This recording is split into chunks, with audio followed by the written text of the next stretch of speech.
Good morning. The whirlwind has spoken, the creation has testified.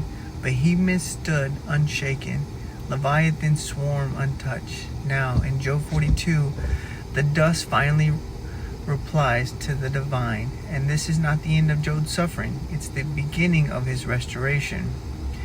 Then Job answered the Lord, I know you can do all things.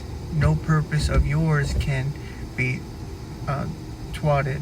Surely I have spoken of things I do not understand, things too wonderful for me to know. Job standing beneath the quiet sky, the storm now behind, a soft breeze stirring the dust. Job does not ask why anymore. He no longer pleads for an answer, because he has encountered something greater than explanation, the presence of God himself. My ears have heard of you, but now my eyes have seen you. Therefore, despite myself, and repent in dust of ashes. Job on his knees in dirt and hands and feet, and his heart is surrender. This is the heart of the repentance, not shame, but hollow awe. Job isn't merely sorry, he is awakened. His words are not self-loathing, but they're self-emptying. He lays down his case, not because he lost, but because he saw the judge, and the judge was good. So restoration. And God who formed the galaxies, the God who commanded the lightning, who gives birth to the mountain goats, and ordered the eagle's flight, he restores Job.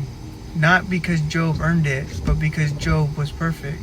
Not because Job was perfect, because grace is stronger than suffering, and God delights in lifting the humble. Job surrounded by his family, hands lifted in praise, and the skies radiant with the glowing light. Job's fortune turns are doubled. His relationships are healed. His story becomes a witness that our Redeemer lives, and that he is not silent in our ashes. Job 42 isn't a happy ending, it's a holy ending. The kind that says God is enough, even when everything else is stripped away. When dust meets the glory, hearts are changed. Are you waiting for an answer? Maybe what you need isn't an explanation, but an encounter.